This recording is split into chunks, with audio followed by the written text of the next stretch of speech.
are going to demonstrate how to perform the Triaxial test. First, we need to install this specimen. This is a proxy specimen that is made of rubber.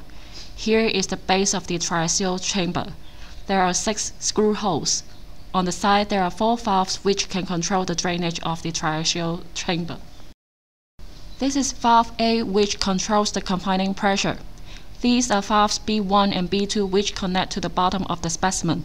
If we want the specimen to consolidate and have water drain out through the bottom of the specimen, these valves should be open.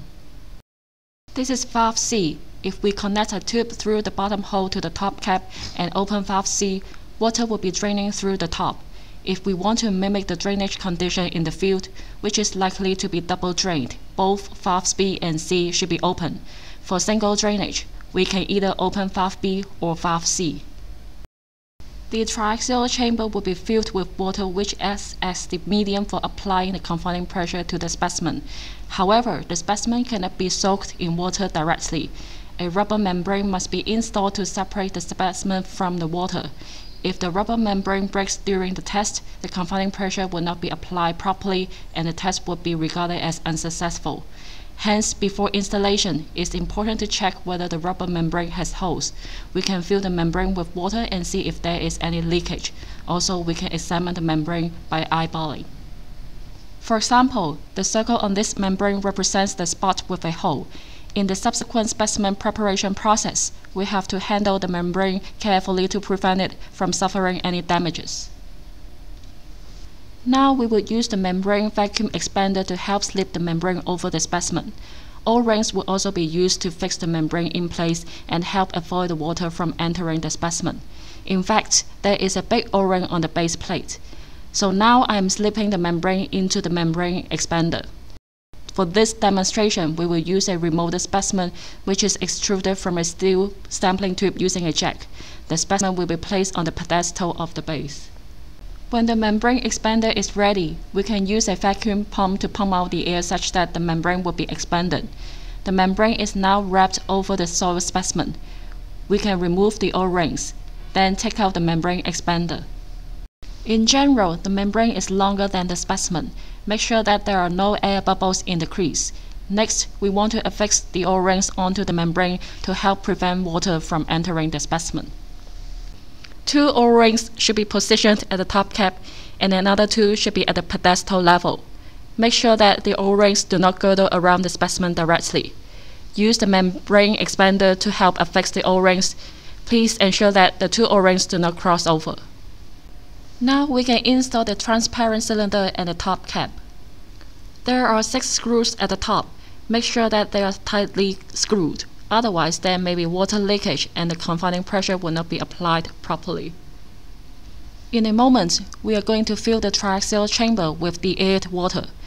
Also, the loading rod will be lowered such that it will be in contact with the top cap and hence the specimen will be fixed in place. Now we have set up the Triaxial chamber in the loading device. The chamber is filled with the aired water and valve A, which connects to the confining pressure, is also open. At the top, there is a S-shaped load cell which applies the vertical force to the specimen. Also, there is an LVDT which would measure the vertical displacement resulting from the change in specimen height. Today we are going to perform unconsolidated undrained UU test, so there is no need to open valves B and C. On the other hand, if you have to perform CD or CU tests, then you will need to install this pore pressure transducer to measure the pore pressure. There is a piezoelectric element inside the transducer.